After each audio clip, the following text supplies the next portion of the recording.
İkinci salnamələr. 3-cü fəsil. Məbədin tikilməsi.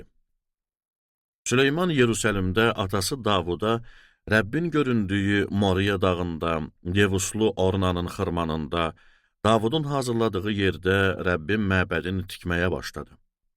Onu padşahlığının 4-cü ilində, 2-ci ayın 2-ci günündə tikməyə başladı.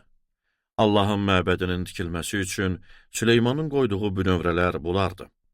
Bünövrələrin uzunluğu köhnə ölçüyə görə 60 qulac və eni 20 qulac idi. Məbədin önündəki eyvanın uzunluğu məbədin eninə görə 20 qulac və hündürlüyü 120 qulac idi. Onu içəridən xalis qızılla örtdü. Böyük otağa şam ağacı ilə örtüyü vurub, onu xalis qızılla örtdü. Onun üstünə xurma ağacları və zəncir təsvirləri həkk elədi. Əzəmətli olsun deyə evi qiymətli daşlarla bəzədi.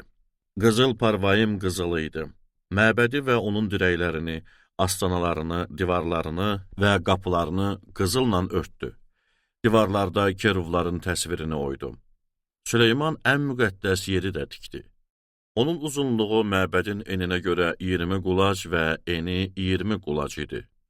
Onu 600 talant xalis qızılla örtdü. Qızıl mismarların ağırlığı 50 şekel idi. Yuxarı otaqları da qızılla örtdü. Ən müqəddəs yerdə heykəltaraş işi olan 2 keruv düzəltdi və onları qızılla örtdü. Keruvların qanadları 20 qulac uzunluğundaydı.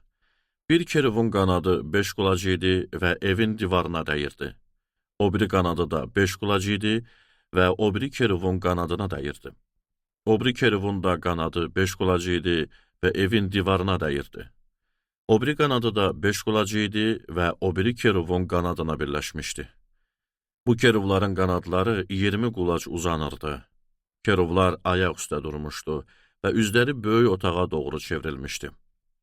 O bənövşəyi, tünd qırmızı, al rəngli parça və incə kətandan pərdə tikdi. Üzərində keruvlar işlədi. Məbəd üçün qızıldan və tuncdan olan əşyalar. Süleyman məbədin önündə 35 qulac hündürlüyündə 2 sütun düzəltdi və hər bir sütunun üstündəki başlıq 5 qulac idi. İç otaqda zəncirlər düzəltdi və onları sütunların üstünə qoydu. 100 nar düzəltdi və onları zəncirlərin üzərinə qoydu. O sütunları məbədin önünə, birini sağa və o birini sola qoydu.